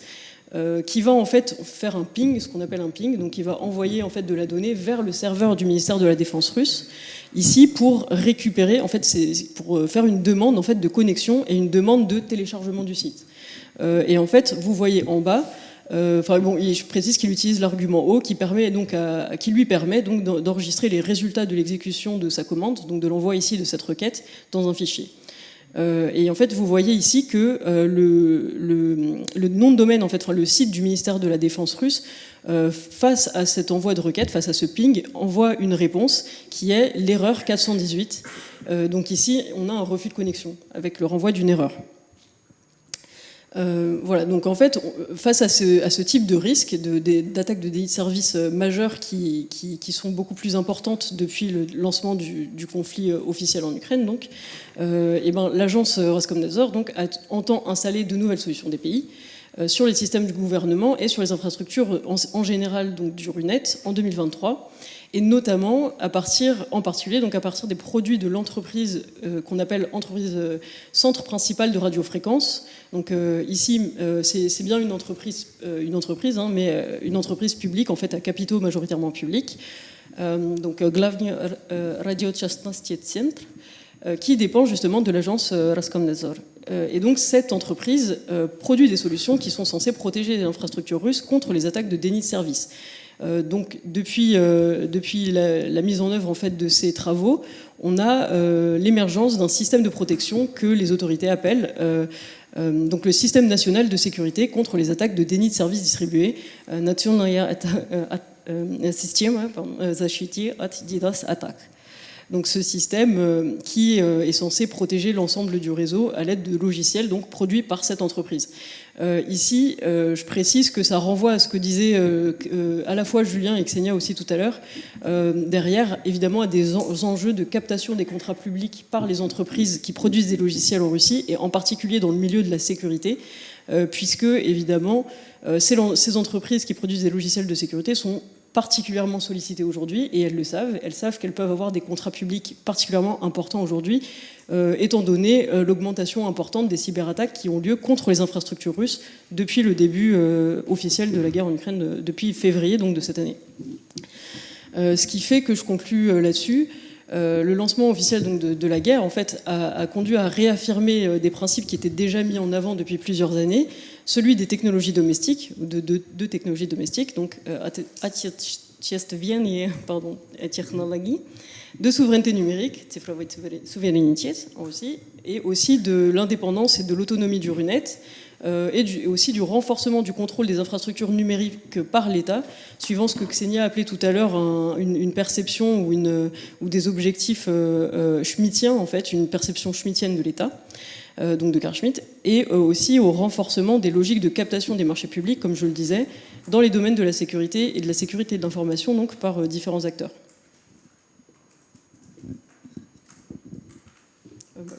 Merci. Alors merci à nouveau pour ce tableau très complémentaire où on a parlé de cybersécurité, et on va parler un peu plus de cybersécurité, pas défensive mais offensive pour le coup, avec Nicolas, et voir un petit peu ce qui s'est passé en Ukraine. Merci. Alors effectivement, on va parler de cyberdéfense jusqu'à un certain point, puisque merci pour toutes ces interventions. Ça va me permettre de construire sur un petit peu un autre élément, un élément connexe, mais où on va retrouver un petit peu tout ce que vous avez présenté jusqu'à présent, qui est cette question militaire et cette question de l'utilisation du cyber dans ce conflit en Ukraine aujourd'hui. Alors, je ne vais pas m'intéresser à ce qui se passe au niveau tactique militaire, pour une raison simple, c'est qu'au niveau tactique militaire, il y a une porosité telle entre le domaine cyber et le domaine électromagnétique qu'il est relativement difficile de regarder ce qui est particulièrement du cyber ou ce qui est de l'électromagnétique pur, pour aller regarder justement les choses au niveau un petit peu plus opératif et stratégique, et notamment du côté ukrainien, du côté russe, et de ce que ça nous révèle finalement sur les deux. Pour regarder un petit peu ça, il faut se plonger un petit peu en arrière et reprendre la situation de l'Ukraine au moment de l'annexion de la Crimée et dans les années qui suivent, et le déferlement à la fois de cyberattaques sur le plan technique, mais aussi de guerre informationnelle, appelons-la comme ça, de la part de la Russie vers l'Ukraine, avec ce qui va être un petit peu l'acmé à ce moment-là de ces attaques attribuées à la Russie contre l'Ukraine, qui est décembre 2015, Black Energy. Avec une attaque sur, a priori une attaque sur un fournisseur d'électricité local ukrainien, deux fournisseurs d'électricité locaux ukrainiens, attaque qui aurait justement visé des vulnérabilités particulières dans un système de contrôle automatisé d'acquisition de données, dans ce qu'on appelle un système SCADA, donc une attaque cyber sur un système qui n'est pas un système de traitement bureautique, qui sont les attaques sur l'IT, qui sont la grande majorité des attaques cyber qu'on peut voir, mais une attaque sur de l'OT, sur de l'informatique industrielle. Attaque a priori relativement sophistiquée, qui à ce moment-là est considérée une fois de plus comme étant l'une des très grosses cyberattaques que l'on ait vécues, peut-être pas au niveau de Stuxnet, mais finalement pas très loin. L'Ukraine va justement entre 2014, 2015, 2016 subir une très grosse vague de cyberattaques, et effectivement, dans le même temps, au moment de cette invasion de la Crimée et des territoires orientaux de l'Ukraine, tout ça est aussi complémenté par une manœuvre extrêmement importante de la Russie sur le plan informationnel. On se rappelle tous de cette affaire de petits hommes verts et donc de cette capacité à utiliser un outil cyber-informationnel en appui d'une manœuvre offensive qu'on dira aujourd'hui hybride, même si je déteste ce terme, tout conflit est hybride par nature, mais d'une manœuvre dite hybride, justement, avec une articulation entre, appelons ça du physique militaire et du cyber technique et cyber-informationnel. Donc ça, c'est un petit peu, j'allais dire, la photo flash de ce qui se passe en 2014, 2015, 2016, jusqu'au tout début de 2016.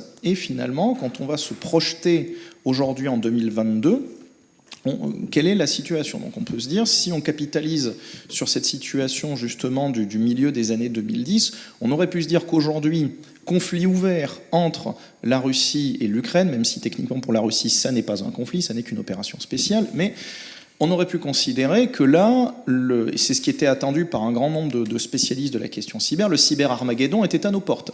Et que donc justement, quand on se retrouvait dans un volume de conflit ouvert, puisque rappelez-vous, 2014, on n'est pas du tout sur un conflit ouvert. Pourtant, niveau d'implication cyber extrêmement fort, on aurait pu se dire 2022, là pour le coup ça va être l'avalanche. Or, quand on va regarder un petit peu ce qui s'est passé dans la réalité, on constate qu'on est sur un niveau de cyberattaque qui a dépassé le millier à peu près depuis le déclenchement du conflit, mais bon, 1000 cyberattaques, ou peut-être 1500, peut-être 2000 environ répertoriés, une fois de plus dans un conflit militaire ouvert avec ce qui est considéré avant 2022 en tout cas, comme l'une des principales cyberpuissances de la planète, c'est un chiffre extrêmement limité. De la même manière, quand on va regarder les différentes cyberattaques qui se sont produites, bon, jusqu'à présent, on vous a parlé de cyberattaques de type DDoS. Le DDoS, c'est quand même un niveau extrêmement basique dans la cyberattaque. C'est un niveau de sophistication technique très bas. Il y a une cyberattaque qui a été relativement inquiétante, c'est celle qui a eu lieu justement au moment du déclenchement du conflit, qui a visé l'entreprise américaine Viasat. Donc une cyberattaque sur un système de communication satellitaire, cyberattaque, qui est d'ailleurs ce qu'on appelle une cyberattaque sur la chaîne de valeur, c'est-à-dire qu'on n'a pas visé le système satellitaire, on n'a pas visé le système de connexion numérique au satellite, on a visé les systèmes de connexion des VPN. Donc, c'est-à-dire on est descendu relativement bas en fait dans la chaîne de valeur du système de connexion sur ce réseau satellitaire Viasat, qui a visé l'Ukraine effectivement. On s'en est rendu compte, ça a eu un retentissement assez important en Europe parce que le système Viasat est un système qui était aussi utilisé, enfin le système CASAT de la société Viasat était aussi un système qui était utilisé pour du pilotage décentralisé, notamment du pilotage de fermes éoliennes en Allemagne, ce qui montre aussi là un des gros éléments actuels qu'on voit un peu en cyberstratégie, c'est la porosité de plus en plus forte et l'interconnexion de plus en plus forte entre les milieux stratégiques, c'est-à-dire ce milieu cyber en fait qui est transverse, plutôt ce domaine cyber pardon, qui est transverse à l'ensemble des milieux stratégiques. On voit là, avec cette affaire justement Viasat, la grande connexion entre le cyber et l'espace, qui est quelque chose qui aujourd'hui est de plus en plus important, de plus en plus regardé, mais au-delà finalement de cette cyberattaque-là, quand on regarde les effets, une fois de plus, je me place surtout au plan stratégique et pas forcément au plan tactique des opérations militaires. Pas grand-chose, voire quasiment rien. Donc, comment est-ce qu'on va expliquer ça, partant de ce que je vous ai raconté au départ sur, au contraire, la situation 2014-2015 ? C'est très simple, quand vous regardez du côté ukrainien, les Ukrainiens se sont préparés.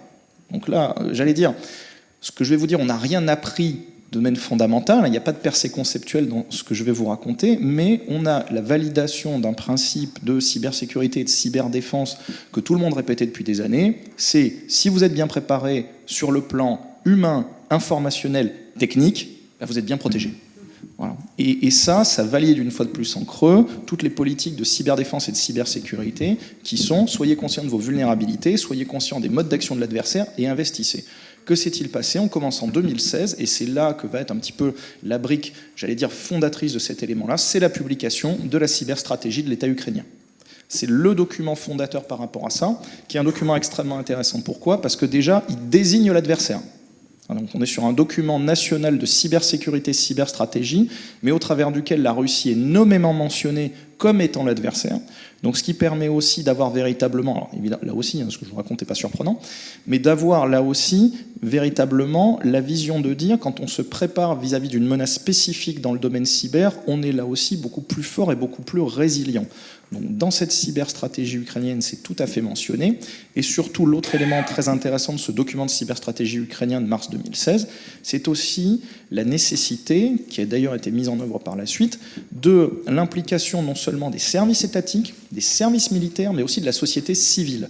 Parce que là aussi, un petit peu en miroir, est-ce qu'on est sur un héritage de la culture stratégique soviétique ?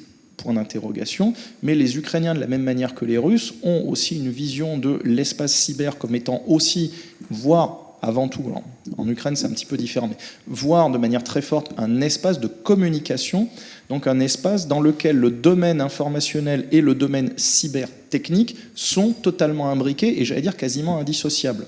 D'où la nécessité et d'où la très forte mise en avant dans ce document cyberstratégique ukrainien de 2016 de mettre en avant la nécessité de coopération avec la société civile. Ce qui d'ailleurs va amener à ce qui a pu nous sembler comme un résultat très surprenant en 2022, c'est pas forcément tant, et je reviendrai sur le pourquoi, les cyberattaques russes n'aient pas forcément bien marché, mais ce qui a été par contre beaucoup plus, entre guillemets, surprenant, c'est le fait que les attaques informationnelles russes n'aient absolument pas marché. Voilà. Et c'est surtout là, en fait, qu'on a vu l'effet de cette cyberstratégie ukrainienne avec, une fois de plus, je remets vraiment ça en avant parce que c'est très spécifique, c'est quelque chose qu'on voit relativement rarement dans les documents cyberstratégiques étatiques, c'est vraiment la transversalité du travail entre secteur public, secteur privé et société civile. Et ça, informationnel et technique en même temps. En plus de ça, bien évidemment, on a eu des volumes d'investissement techniques et humains extrêmement importants et surtout, de la part de l'Ukraine, une très forte coopération internationale. Coopération internationale qui s'est passée sur le plan bilatéral, les États-Unis, le Royaume-Uni, mais aussi et surtout sur le plan multilatéral avec l'OTAN et avec l'Union européenne. On a justement ce cyberdialogue EU-Ukraine qui est signé, alors en fait ce n'est que la signature, j'allais dire a posteriori, d'un certain nombre de protocoles de travail qui avaient déjà lieu avant, mais donc justement en juin 2021 entre l'Union européenne et l'État ukrainien pour renforcer le plus possible la capacité justement de faire appel, y compris aux capacités de l'Union européenne en cas d'agression, à telle enseigne que, au déclenchement de la guerre, l'Union européenne va activer la Cyber Response Team qui est sous le mandat de la coopération structurée permanente pour fournir un appui technique aux autorités ukrainiennes justement en termes de cyberdéfense.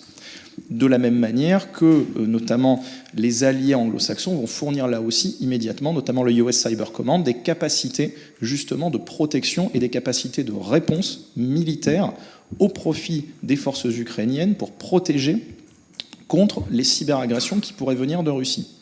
Donc là, sur le plan technique, on a vu justement avec effectivement globalement ce millier de cyberattaques que les choses n'avaient pas marché, mais je bascule un petit peu justement sur cette question informationnelle, c'est surtout là où on a été surpris, avec la capacité russe à la fois de fournir un narratif qui finalement était relativement le même narratif que celui qu'on allait un petit peu trouver par rapport à l'invasion de 2014, la question de ce gouvernement ukrainien corrompu, les nazis, etc., 3 points de suspension.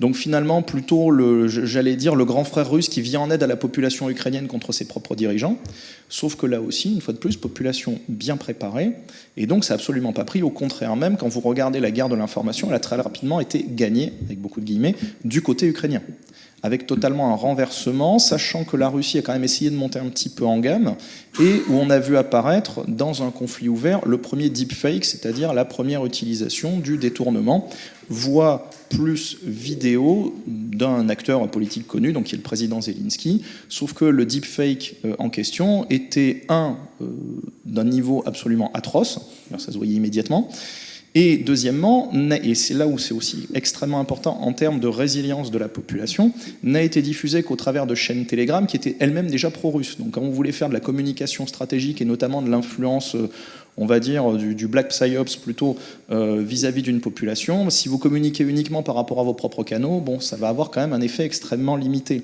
Donc on parlait tout à l'heure avec Julien de la vocation de la Russie à développer ce que moi j'appelle une espèce de stratcom plus vis-à-vis de sa propre population. Ben, on se rend compte que là aussi, l'Ukraine finalement, par rapport à ça, et dans un volet beaucoup plus démocratique, a réussi à faire ça de manière beaucoup plus forte, beaucoup plus résiliente, beaucoup plus démocratique, avec beaucoup plus de succès.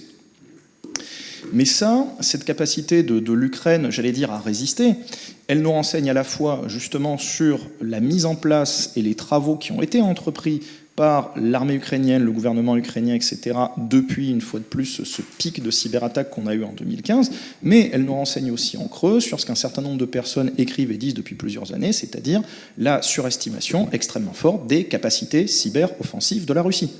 Voilà. La Russie, dans le domaine cyber, on en a eu enfin la preuve, c'était quand même quelque chose qui était écrit depuis des années, mais on en a eu la preuve, c'est avant tout un acteur de perturbation stratégique.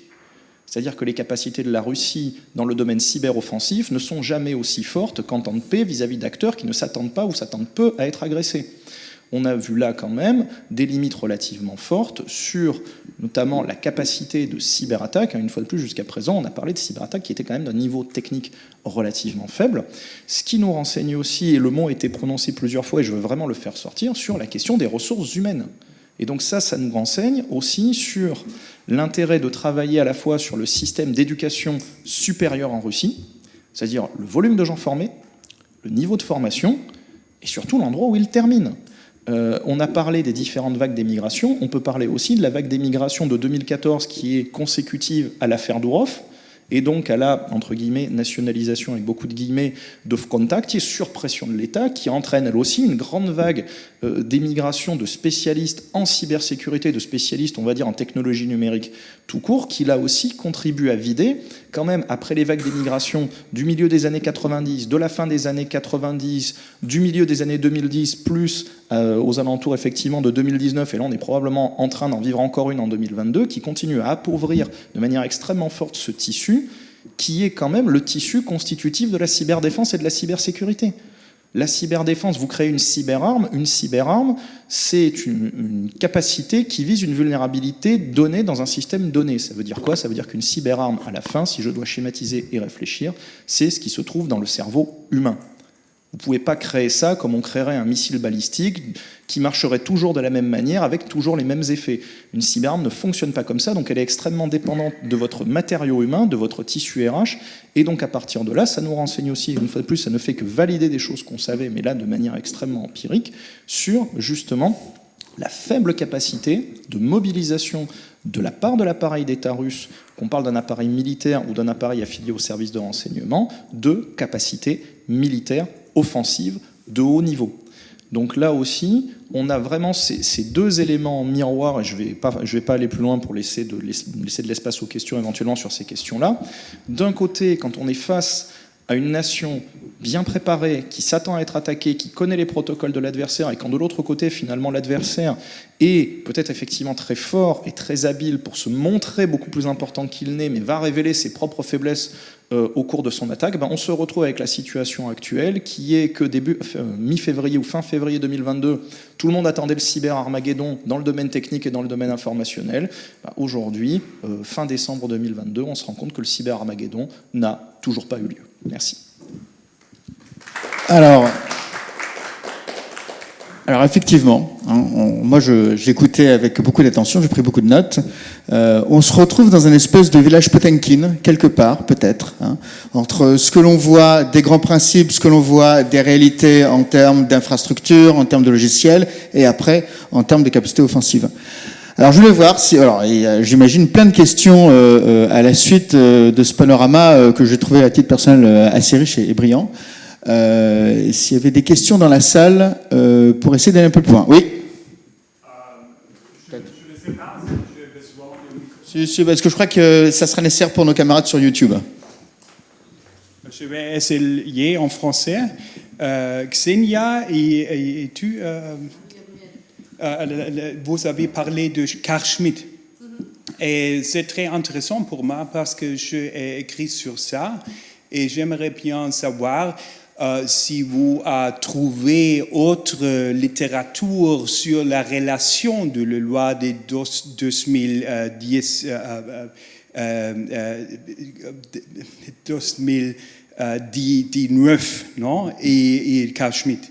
Que j'ai seulement trouvé Leonid Savin de l'e-sports club et je ne sais pas si vous avez trouvé autre littérature. Merci. Pardon pour moi. Je vous en prie. Alors donc une question sur Carl Schmitt, souveraineté numérique. Bonne chance. Personnellement, non. J'ai pas trouvé de travaux qui font ce rapprochement. Et toi ? Bah, pas directement sur la loi, non, mais je pense, en fait, j'ai vu, il y a quand même en Russie certains spécialistes qui ont théorisé en fait le principe de souveraineté numérique et justement la place de l'État par rapport à ce principe. Pourquoi c'est l'État qui doit contrôler la donnée et pourquoi c'est l'État qui a le monopole selon cette théorie, doit avoir le monopole de ce contrôle en fait. Et on trouve dans la littérature russe très récente des articles et notamment, son nom, je crois que c'est Mikhail Kucheriavy, ou Kucheriavy, qui en fait est, je crois, est membre alors je sais plus, c'est une institution qui contrôle les exportations, je crois, à Saint-Pétersbourg en fait, ou les importations, exportations, importations de technologies, qui a travaillé sur cette notion en fait et qui lui renvoie à la littérature française et renvoie alors à Jean Baudin. Du coup, un théoricien des lois médiévales, du coup, qui en fait serait à l'origine du concept de souveraineté en France, en fait, voilà. Et du coup, lui, il renvoie à cet auteur-là, mais en dehors de ça. Ouais. Et donc avec une centralité de l'État, quoi qu'il arrive, qui contrôle tout. C'est ça, ouais. En fait, qui sur son territoire est garant de la sécurité et donc de la protection. Et en fait, il renvoie, enfin, il fait une analogie, enfin, il renvoie à cette protection du territoire sur justement l'espace numérique, en fait. Il fait le lien. Ouais. Je peux rajouter, pour moi, c'était important parce que on parle de le state of emergency, de l'état d'urgence, de l'état d'exception aussi. Et quand j'ai vu ce qui se passait au niveau infrastructurel avec les TSPU, qui permettaient, en dehors du cadre légal, ou malgré l'absence de permission en fait, juridique de bloquer des ressources, on pouvait juste l'activer au moment où ça nous paraissait nécessaire, avec toute la légitimation par derrière qui c'était nécessaire pour protéger la stabilité de la société russe contre les attaques par l'extérieur. Donc c'est ça qui m'a fait penser à Schmitt, mais juste au dernier moment, hier, quand je préparais le texte de présentation, j'étais dit, tiens, en fait, ils se décident eux-mêmes où fermer la parenthèse, ou ouvrir peut-être une parenthèse extra-judiciaire, en fait. Il y a ces deux textes dans le blog de Leonid Zavin. Il est de think tank de Poutine, extrême nationaliste. Et c'est intéressant, mais il n'y a pas autre source. Bien. Alors, y a-t-il d'autres questions? Oui. Oui, bonjour. Très bien. J'avais une question pour M. Masucci. Comment l'écart entre la capacité russe, du moins celle que l'on se faisait avant le conflit, sa capacité cyber, j'entends bien, et la faible intensité en cyberattaque au cours depuis le début de cette offensive, peut-elle s'expliquer? Et est-ce que l'appel à des corsaires, qui est donc l'idée de l'université, enfin l'école de Saint-Pétersbourg, des corsaires de manière massive joue dans cet écart? Merci beaucoup en tout cas pour votre intervention. Merci pour cette question. En fait, elle s'explique sur le fait que, j'allais dire, les spécialistes en cybersécurité, en cyberdéfense sont un peu occupés à des tas d'autres choses en fait aujourd'hui, et que le volume RH en fait est tellement limité que vous pouvez pas occuper vos spécialistes en cybersécurité à la fois à protéger votre pays et à la fois à conduire des attaques quelque part. Donc, comme on est sur un volume qui est très limité, on est sur un volume qui a été surexploité par, j'allais dire, l'État lui-même, mais effectivement, on a cette politique de corsaire, alors qui est justement volontairement entretenue de manière extrêmement opaque, de savoir si c'est des gens qui sont directement affiliés et affiliés de manière permanente à des services de renseignement. On pense à APT28, à APT29, Cozy Bear, Fancy Bear. Est-ce que ce sont des gens qui sont affiliés de manière permanente? Est-ce que ce sont des corsaires? Est-ce que ce sont des mercenaires? Est-ce qu'ils sont russes? Pour un certain nombre d'entre eux, on peut parfois en douter. Ou est-ce qu'on a plutôt un phénomène de porosité qu'on a pu voir apparaître, notamment c'était le cas en 2007 sur la cyberattaque contre l'Estonie, carrément un phénomène mafieux, c'est-à-dire un phénomène de corsaires mafieux qui travaillent, on va dire, de manière permanente ou de manière semi-permanente pour des cybermafias. On se rappelle, c'était le Russian Business Network à l'époque, et qui sont activables, avec beaucoup de guillemets, par des services étatiques, notamment au titre d'une certaine forme d'impunité sur les crimes cyber qu'ils pourraient commettre à partir du moment où ceux-ci ne porterait pas atteinte, on va dire, au bon fonctionnement de la société russe et ne créerait pas trop de disruption en Russie elle-même. Donc c'est plutôt dans cette idée-là qu'on pourrait l'imaginer, mais une fois de plus, et j'insiste beaucoup, sur la limite extrêmement forte du volume RH, qui est vraiment le facteur dimensionnant à mon sens.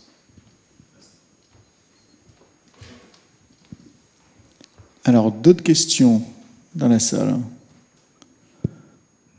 Non, bon. Alors moi, j'en aurais, en fait. Je vais faire un tout petit peu de prospective, hein, parce que c'est des choses qui m'amusent. Donc, on a évoqué un système, entre guillemets, souverain russe qui est terriblement dépendant de ressources étrangères. On a évoqué des questions très importantes, je remercie Nicolas d'avoir souligné ce point-là, sur les questions de ressources humaines, et on a évoqué les différentes phases de migration de plus en plus fortes. On est dans une situation qui n'est pas terminée, avec ce conflit en Ukraine, et on ne sait pas d'ailleurs, d'un point de vue économique, il y a beaucoup d'avis dans tous les sens sur l'évolution de l'économie russe.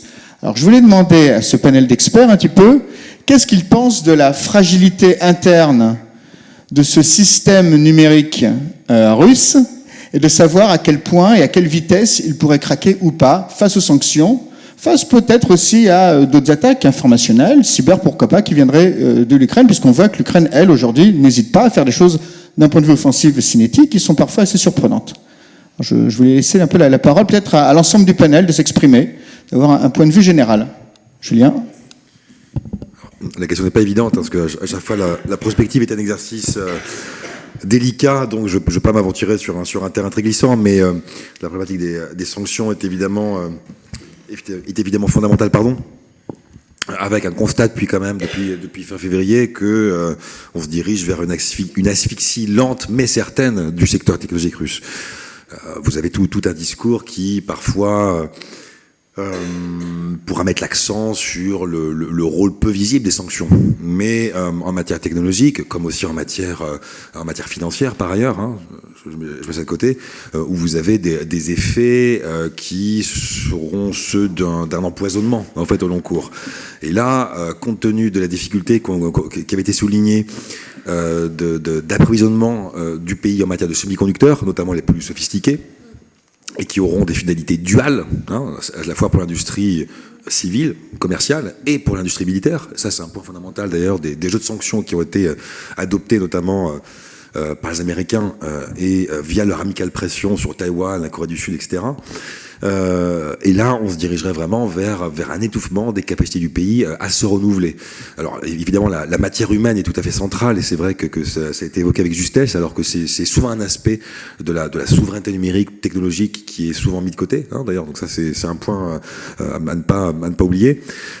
Mais sur un strict plan technologique, le vivier va se perdre, avec là aussi un risque pour le pays à terme de perdre toute autonomie, sachant que l'effet des sanctions a aussi mécaniquement pour effet de jouer aussi dans les rapports de la Russie avec la Chine, hein, donc ce qui est une des grandes questions aussi en cours depuis non seulement depuis quelques mois, depuis l'invasion de l'Ukraine, mais depuis des années, où vous avez un accroissement de cette dépendance technologique de la Russie vis-à-vis du partenaire, alors même si l'expression officielle c'est l'ami éternel, hein, russe par rapport à la Chine, qui voilà, enfin est devenu totalement dépendant de certaines briques entières de sa technologie. C'est pas seulement les réseaux télécoms, hein, la 4G, 5G, bâtis en grande partie par Huawei, même si Huawei est actuellement dans une sorte d'entre-deux par rapport au conflit en Ukraine, avec une expérience déjà en matière de sanctions que la société ne souhaite pas forcément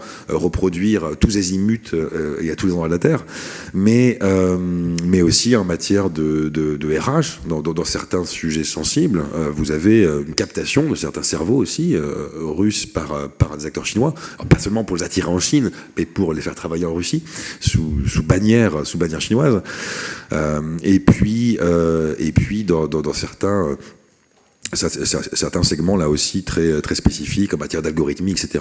Où là la Chine est très très présente et a investi dans quantité de chaires de laboratoires à la fois à Moscou et dans des universités techniques jusqu'en Sibérie, hein. Donc avec notamment l'université techniques de Tomsk ou Omsk, par exemple, hein, si elles sont connues d'entre vous qui ont des vivets d'excellence déjà assez anciens en matière de programmation, développement, etc.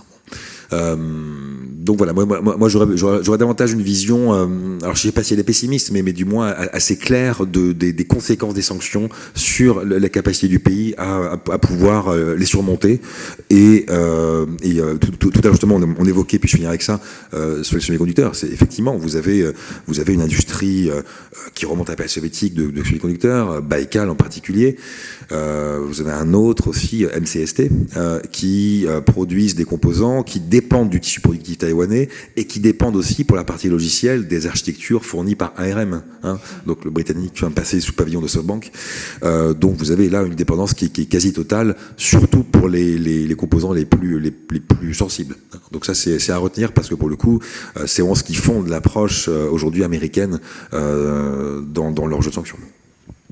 Alors c'est passionnant. Alors Ksenia, j'avais une question dans la filée de ce qu'a dit Julien. Moi je me posais, vous avez montré à quel point les boîtiers qui permettent le contrôle par l'État, en fait il y avait dedans beaucoup de composants américains. Alors à nouveau ça rebondit sur la question qu'on vient de poser et le début de réponse très intéressant de Julien.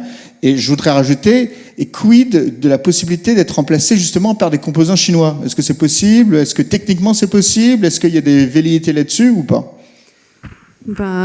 C'est un peu le seul espoir qu'ils ont. Mais pour l'instant, comme j'ai dit, par exemple, ils travaillaient avec le Taïwan, qui a refusé, mais c'est justement pour se distinguer de la Chine, encore une fois, pour dire.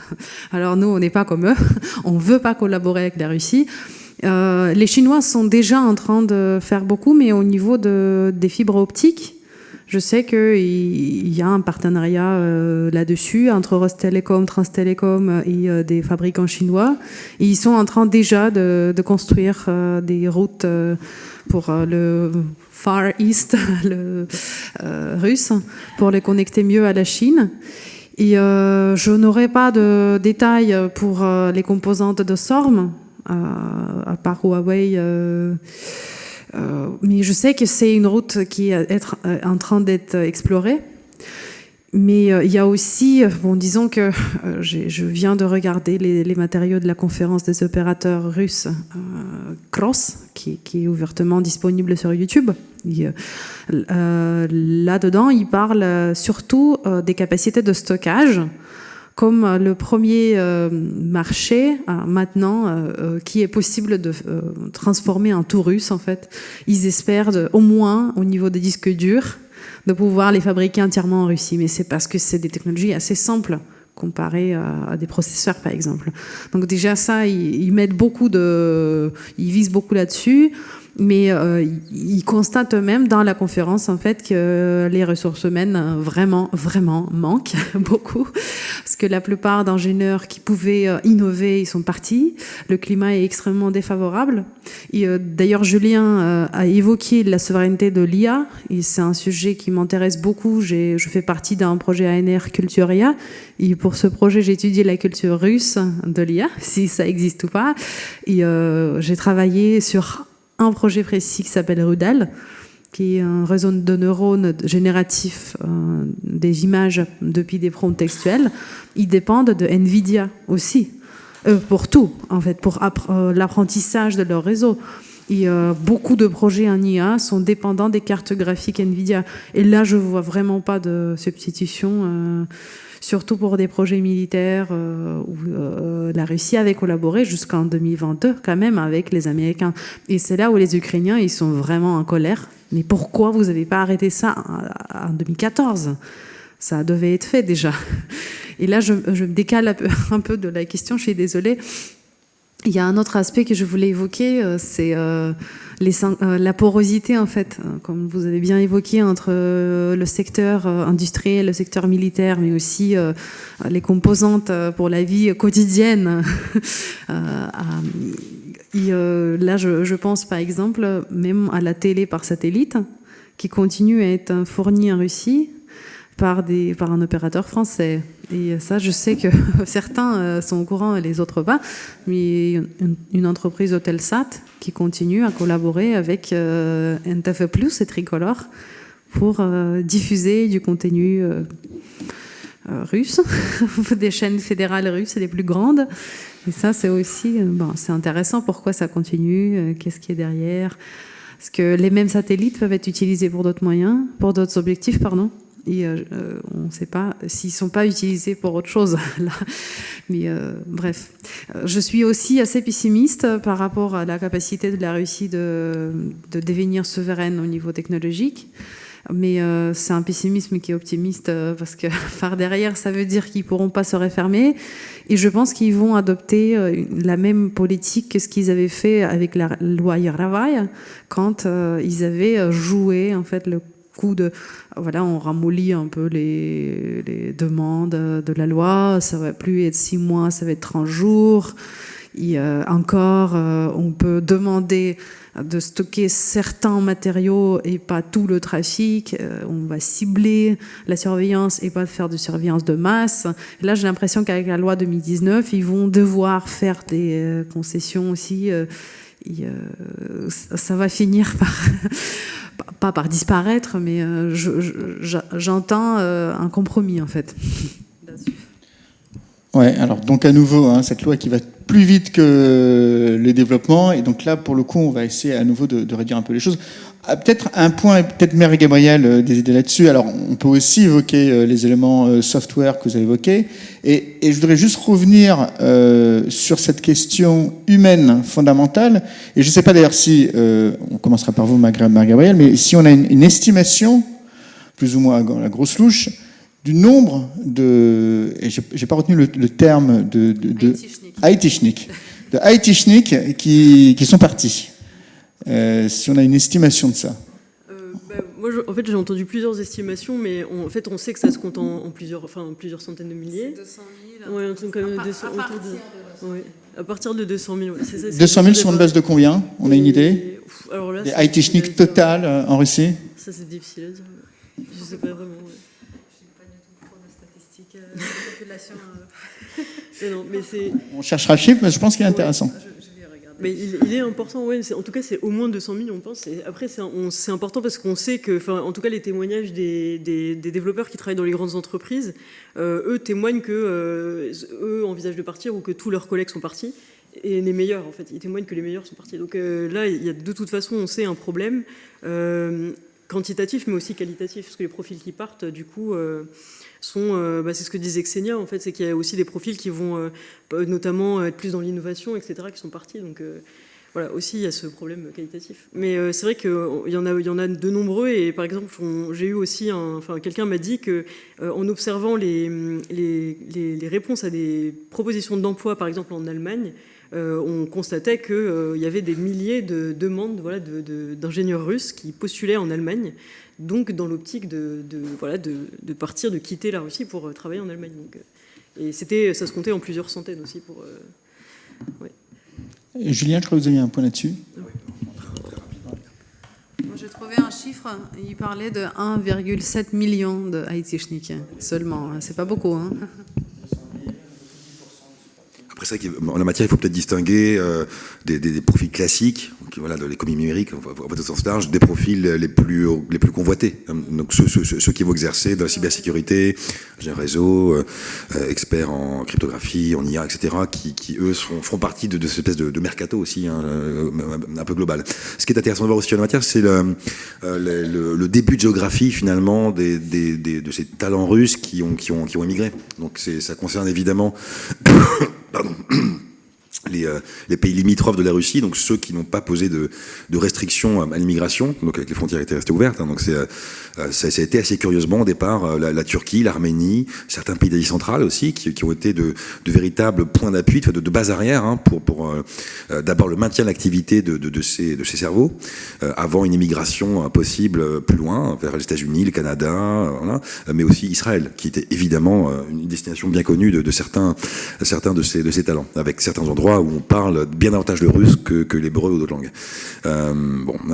Donc ça, c'est une donnée, je pense, assez majeure, et ça va aussi contribuer à reconfigurer, je pense aussi, cette carte qui pourra parfois donner lieu à des boucliers, parce qu'on ne sait pas forcément à qui on a affaire quand une entreprise est sollicitée, une entreprise ou un laboratoire universitaire est sollicité pour embaucher tel profil. Il y aura forcément une part de doute qui va subsister dans ce contexte ô combien inflammable, et ça pourra avoir des effets, je pense, à court et moyen terme sur les perceptions sur cette IT-schnick russe qui est une partie de l'immigration aujourd'hui. Merci. Et Nicolas, peut-être des points complémentaires, peut-être même, je ne sais pas s'il y a une vision sur l'évolution, si on la voit, si on la sent, des capacités cyber russes. C'est peut-être extrêmement hard là, mais on reprend de manière générale. Moi, c'est une question. Si on attend un petit peu, est-ce qu'on va voir l'ensemble s'effondrer? C'est bien malin celui qui pourra le dire, mais je rejoins Julien pour dire que le vainqueur de la guerre, de toute façon, il est à Pékin. Très clairement. Voilà, très clairement, la Russie est en voie de vassalisation totale dans le domaine économique, technologique et même militaire par la Chine. Je veux dire, les Chinois regardent aussi ce qui se passe en Ukraine, on regarde aussi par exemple la performance militaire russe, puisqu'il faut savoir que l'armée populaire de libération, elle a été formée en grande partie par l'armée russe.